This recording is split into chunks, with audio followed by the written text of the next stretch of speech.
Fala pessoal, sejam todos bem-vindos a mais um vídeo aqui do NS Soccer e hoje a gente vai falar sobre um grande jogo, mas sobre também uma grande trajetória da seleção brasileira na Copa do Mundo de 1982 e os motivos, os grandes pontos de derrotas, vitórias, sucessos e insucessos dentro da competição, mas principalmente o seu legado deixado para o futebol mundial e especificamente brasileiro também. Gostou do tema? Tem gostado dos conteúdos aqui do canal? Poxa, eu peço, por favor, que você me ajude com a inscrição aqui no canal e, é claro, se inscrever, ativa o sininho e também curta, comente, compartilhe esse vídeo com o máximo possível de gente para aumentar o tamanho da nossa comunidade. Combinado? Então, eu tiver uma rápida vinheta e na volta, mais tele, mais seleção de 88, mais lances bonitos, mais gols, tudo aquilo que vocês gostam aqui na tela do NSA.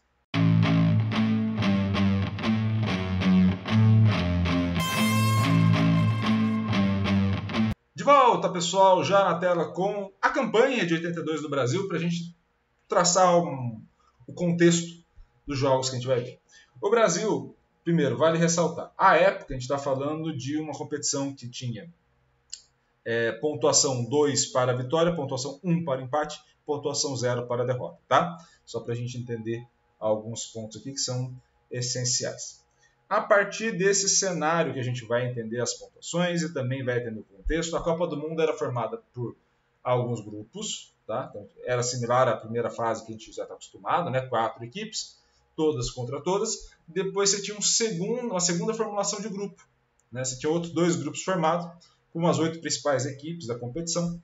E a partir desse segundo grupo, você fazia uma disputa interna de novo, todos contra todos, já dentro desses grupos, para depois os 2 melhores desses grupos irem para a final. Tá? Então, a gente está organizando, ou foi organizada a Copa do Mundo dessa forma, para a gente entender o contexto, como não era mata-mata especificamente, como depois foi em 86. Tá? Essa foi a última Copa nesse formato. O Brasil estreia vencendo a União Soviética, 2-0, gol do Sócrates e do Éder, uma partida difícil. Depois vence a Escócia por 4-1, Zico, Oscar, Éder e Falcão. Depois encerra a primeira fase vencendo a Nova Zelândia por 4-0. 2 gols do Zico, 1 do Falcão e 1 do Serginho Chulapa. Tá? Depois disso, o Brasil vai para o quadrangular, o grupo 3, que a gente pode observar. E no grupo 3, o Brasil tinha que enfrentar a Itália e a Argentina. Então percebam, a gente pegava ali os grupos, Deixa eu voltar aqui para explicar melhor. A gente pegava esses 6 grupos, que se tinha, classificavam os 2 melhores de cada grupo. Olha como era complicadinha a Copa do Mundo. Classificavam os 2 melhores de cada grupo. Desses 2 melhores, se fazia, de novo, a segunda fase com 4 grupos, cada um separado ali. Então, esses 6 grupos classificavam 12, iam para 4 grupos com 3 equipes em cada. E, é claro, feito isso, depois você tinha a disputa da semi e da final. Então, semi e final depois, tá bom? Nesse caso, o Brasil cai no grupo com Itália e Argentina. A primeira partida do grupo, a Itália vence por 2-1 a Argentina. E na segunda partida do grupo, o Brasil vence a Argentina por 3-1, que é o jogo que a gente vai acompanhar com mais detalhes. Tá? Então, Brasil e Itália vão fazer essa grande disputa já no dia 5 de julho para disputar quem vai para a semi. Então, percebam aí a organização da competição e como a gente fez essa trajetória. E aí se dá a derrota do Brasil por 3-2 para a Itália, um jogo onde o Paulo Rossi destrói esse jogo. Ele faz o primeiro, o Brasil empata, a Itália faz o segundo, o Brasil empata na sequência, depois a Itália faz o terceiro, e aí os 3 gols do Rossi eliminam de fato o Brasil. E aí essa Itália que eliminou o Brasil vence ainda a Polônia, e depois, na final, vence a Alemanha Ocidental por 3-1 e conquista o título da competição. Então, a gente está olhando para uma época dessa competição, onde o Bola de Ouro com 6 gols foi o Paulo Rossi, o grande rival do Brasil aí, fez só no jogo do Brasil fez 3, então facilitou. O Falcão ficou com bola de prata, ou seja, a gente está olhando aí para o melhor jogador da competição, Paulo Rossi. O segundo melhor jogador foi eleito o Falcão. E também, dentro dessa organização, Paulo Rossi foi eleito também o Chuteira de Ouro com um número de gols mais altos. Na seleção da Copa, percebam como o Brasil, que foi eliminado 2 fases antes, né, não disputou nem a final, ainda colocou Luizinho e Júnior como defensores, Zico e Falcão no meio-campo, ao lado do Platini, por exemplo, ao lado do Paulo Rossi, que foram os 2 grandes jogadores dessa Copa do Mundo. Beleza? Então, a gente tem essa organização. O Brasil ficou em quinto, em tese, nessa competição, mas aí cabe a pergunta, né? Qual é o grande legado deixado por essa seleção? Né? Por que essa seleção é tão reverenciada por todos, né, que falam de futebol, que pensam futebol? E aí eu acho que vale a pena a gente trocar uma ideia a partir dos vídeos, né, a partir das imagens dessa seleção. E aí vamos colocar na tela para vocês aqui algumas imagens dessa seleção de 82. Primeiro ponto que eu acho que é muito importante. Era uma seleção que jogava de uma maneira muito bonita visualmente, esteticamente falando. Então a gente está falando de ter grandes jogadores, os melhores jogadores da época, tranquilamente. A gente está falando de ter jogadores que atacavam muito bem. Né? Então a gente tem 2 laterais, Leandro Júnior, você tem Falcão, Sócrates, Zico. É uma seleção, um período de 82, ali, da sua formulação da seleção brasileira para a Copa de 82, é um período onde se tem um futebol muito ofensivo, um futebol de posse de bola, um futebol que atacava muito rápido no último terço e que você tem jogadores extremamente habilidosos. Então, tendo esses jogadores extremamente habilidosos, é muito encantador ver como essa equipe jogava. Né? Olha a sequência de passes e olha como ocorre de novo essas ações 1 contra 1, o nível de habilidade. Então, se a gente for olhar de acordo com o que a gente geralmente analisa aqui, né, que são as competências essenciais, você tem jogadores com uma relação com a bola fantástica em todas as posições praticamente. Talvez ali o cara que mais dificultasse um pouco esse processo fosse o Serginho Chulapa, mas mesmo assim era um atacante excepcional à época. Né? Mas o restante dos jogadores eram de fato excelentes em quase tudo, se não tudo. Chute, passe, drible, todas as ações com bola. A movimentação era muito boa, aí o gol do Zico também. A gente está olhando para uma seleção que era mágica, de fato. Jogava demais. Um futebol muito ofensivo e que, de fato, se você olha os jogos da seleção de 82, né, e aí juntamente com os jogos da seleção da Holanda de 74, são as 2 seleções que, apesar de não ganhar, influenciam muito essa escola que a gente caracterizou como escola holandesa de futebol, mas é uma escola multicultural de futebol que traz justamente essa linhagem holandesa, mas traz uma linhagem brasileira, principalmente não só na organização e na estruturação de espaço, mas nessa relação com a bola excepcional que se tinha, e é claro, a partir dela, você observar uma ação ou um conjunto de ações que de fato pudessem distinguir uma seleção desse nível das demais. Era muito absurdo o que se fazia. Esse foi o gol aí do Sócrates contra a Itália. Né? Era muito absurdo o que se fazia. E esse ponto específico causa estranheza para muita gente que não acompanhou, ou pelo menos muita gente que ainda não está habituado, porque geralmente a gente fica com o legado das equipes que são vencedoras, das equipes campeãs. E no caso, a gente fica com o legado de uma equipe que não foi campeã, né? De um treinador que teve 2 Copas do Mundo, assim, agora como a gente pode fazer paralelo com o Tite, né? Eu estou falando só do período, não do futebol. A gente teve esses dois ciclos seguidos com o Tere Santana, apesar de ter uma interrupção, né? Não foram 2 ciclos completos, né? Tem umas imagens da FIFA que é foda. Apesar de não terem 2 ciclos completos, né, da seleção, ele vai em 80 até 82 e depois ele volta em 85. Né? Ele vai no Al Nassr ou Al Ahly, se não for memória, fazer uma carreira fora, depois ele volta para o Brasil no meio de uma crise na seleção para remontar a seleção. E a seleção joga bem em 86, mas não avança, né, para na França. E esse talvez seja o grande ponto de entender como essa seleção era mágica e como ela consegue influenciar muito por conta justamente, né, e aí a escalação da seleção, né, que vai a campo, você tem grandes jogadores. Valdir Pérez, Leandro, Oscar, Luizinho, Júnior, Cerezo, Falcão, Sócrates, Zico e Éder e o Serginho lá à frente. Você tem grandes jogadores que encantaram o mundo de fato. A grande partida, na minha visão, que a gente vai ter, a gente poderia acompanhar, por exemplo, a derrota para a Itália, mas eu acho que não é o grande ponto. A grande partida que a gente vai ter também passa pela partida contra... Por favor, deixa o like, seja aqui ou no canal dos caras, tá? Vou colocar um vídeo aqui pra gente. Mas também a gente vai ter uma partida contra a Argentina de Maradona, inclusive, né? Primeira Copa do Mundo do Maradona.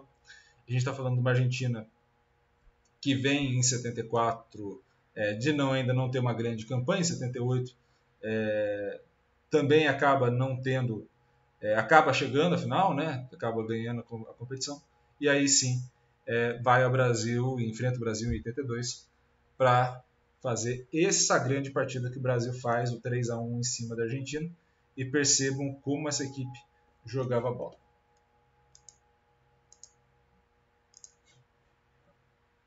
Aqui no meio, de 3 dedos, o passe na frente para o Serginho, caiu! A arbitragem tá parando. Eu vou deixar um pouco a narração, tá? Vai pra bola o Éder, um balaço, explode no travessão, largou Zico e emendou lá dentro! Gol do Brasil! Zico! Uma canhota incrível do Éder, o Fidjol ainda tocou nela, explodiu no travessão e o Zico num arranque incrível, numa arrancada sensacional, veio. Chamou a tabelinha curta, passe do Falcão pro Cerezo. Forte, a concorrência era grande. Tá pesada, né, rapaz? Olha o Maradona, passou pelo primeiro. Não caiu não, seguiu, fez o passe na ponta, puxou pra dentro, meia-lua, vem chute pro gol e ela subiu. O centroavante dessa seleção, em tese, seria o Careca, mas a seleção fez um trabalho físico muito forte, pesado, no pré-copa e dias antes do início da... Chamou na meia-direita, recolheu, já olhou pra área, levantou. Seleção do Brasil chegando, bola na área pro Zico, recolheu, bateu e ela saiu pela linha de fundo. Era o Falcão na jogada. Vale a pena ressaltar, nesse cenário que a gente está observando, que em muitos casos, né, vocês vão olhar situações ali do jogo que são próximas às situações que a gente vê hoje nas grandes equipes, tá? Coisa que não era comum. E isso é importante a gente sempre deixar registrado, porque o nível de futebol que foi jogado em 82 já era muito avançado para aquela época. Chega com perigo a seleção do Brasil! Recolheu com a perna direita e bateu com a direita. Jogada com Passarella, levantou, Kempis. Jogou lá na lua, longe do gol de Valdir Pérez. Tiro de meta para o Brasil. Passando Sócrates. Zico, dominou, bateu para fora. Sai pela linha de fundo. Resposta rápida do Brasil, né? Velocidade no contra-ataque. Passando ali pelos pés do Falcão, do Sócrates, do Zico. E essa camisa era linda, hein, Leandro? Diz aí. Empurra na direita o Cerezo, chamou Leandro. Vai passar o Cerezo, levantou na área, subiu. Júnior. Joga para a entrada da área, Falcão escorou de cabeça, voltou, vem chute pro gol! Ela trisca no travessão! Percebam como o Brasil vai dominando o jogo contra a Argentina, né? Vai dominando esse jogo diretamente. E é claro, ao dominar esse jogo, o Brasil também vai fazendo o seu futebol que encantou o mundo, né? Então a gente está falando de um jogo onde o Brasil terminar o primeiro tempo de fato. E terminou. Aponta para o alto ali o juizão e encerra o primeiro tempo. 1 para o Brasil, Zico aos 11 minutos. 0 para a Argentina, resultado que está o tempo inteiro. Qualidade técnica e inteligência estratégica. Essa seleção tinha... O Sócrates de campo para a partida seguir. A evolução do jogo, da regra... Olha o Maradona, botou na frente, vem chute pro gol, Valdir, tiro de fora. Maradona. Maradona, jogada curtinha do Maradona, levou na linha de fundo, caiu! Eita, que isso, hein, Maradona? Ele fica bravo, queria pênalti. Vem na cavada, Maradona recolheu 3 em cima dele, afasta o tempo. Escanteio cobrado. Vem chute de longe. Maradona, baixinho Maradona, tirou tranquilamente a defesa brasileira. Bico pro alto do Zico. Técnico argentino e o Brasil vem de novo. Jogada no Éder, é incrível, botou na frente, cobertura da defesa também por ali. O Brasil atrapalhando a saída. O Júnior chegou, o chute pro gol. Autorizado, correu para a bola, preferiu o toque curtinho. Vem chute de longe pela linha de fundo. Cerezo de novo. Deu de bico, vem na área, puxou canhota, esticou. Vem o chute do Maradona. Já dava pra perceber que o Maradona jogava pra caramba, né? São os melhores momentos. E ela saiu, só corrigindo, o chute não foi do Maradona, como você tá vendo. Vem Brasil, se equilibra pro cruzamento, levantou na área, emendou e ela saiu. Zico pegou muito embaixo, sai pela linha de fundo. Maradona versus Leandro, hein? Só mais você, peixe frito. Aí a seleção brasileira. Buscando o segundo gol, recolheu, deu de 3 dedos o Éder. Entregando no meio, olha o Zico, passou Falcão, pela direita, Falcão levantou na área, Serginho de cabeça lá dentro! Gol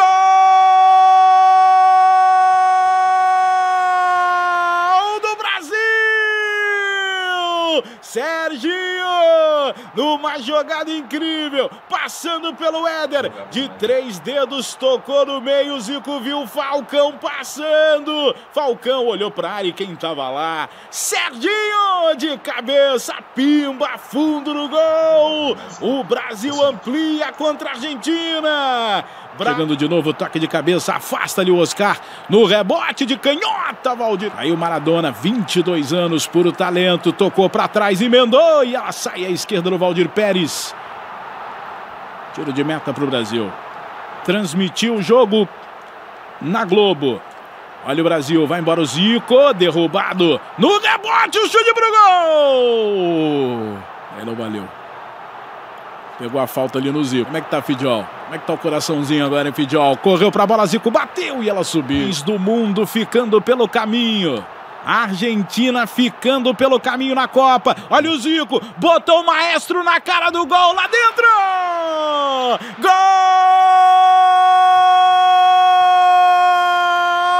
do Brasil! E é do maestro, é do Júnior, o passe incrível do Zico! O Júnior foi pra cara do gol, Fidiol cresceu pra cima dele, mas não... E era uma seleção que jogava muito bem.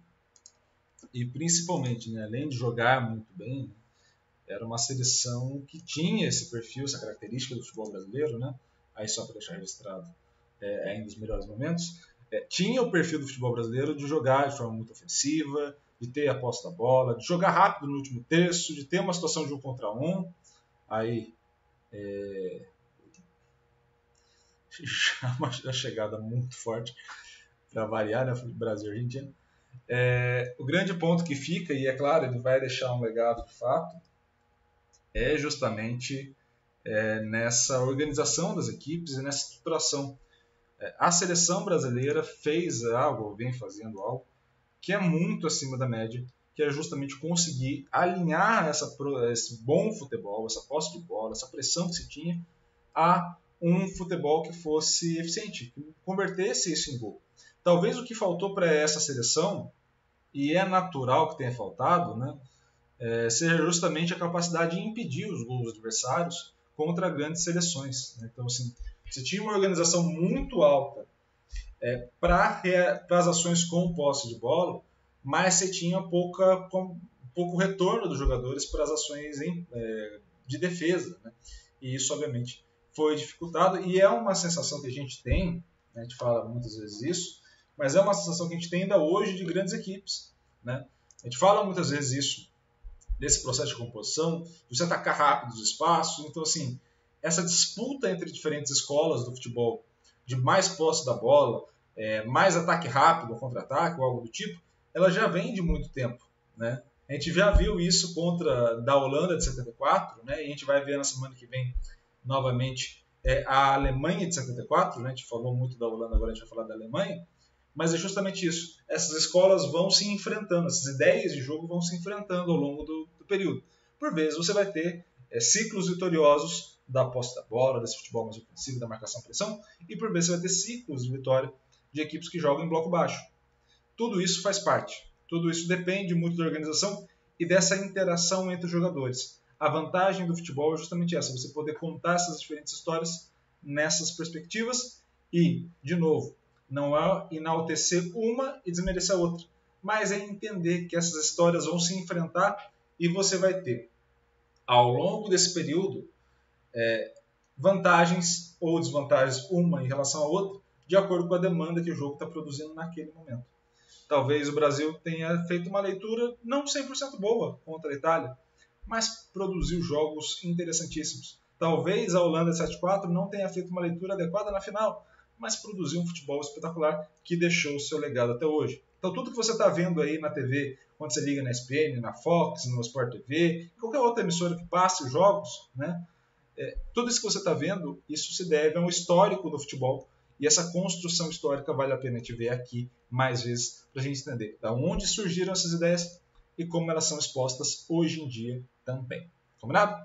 Então espero muito que vocês tenham gostado desse vídeo. Um grande abraço a todos, obrigado pela audiência. Se inscreva no canal, ative o sininho, curta, comente, compartilhe também para deixar esse registro para todo mundo e aumentar de fato essa validação histórica ou esse construto histórico aqui para que todos possam ter acesso, tá bom? Sempre muito legal. E vão atrás do vídeo de outros aqui também no YouTube, tá? Não só os meus aqui que eu faço, mas também vídeo de outros canais voltados também à história do futebol. É sempre muito legal vocês poderem acompanhar. Beleza? Um grande abraço a todos, obrigado pela audiência e vá!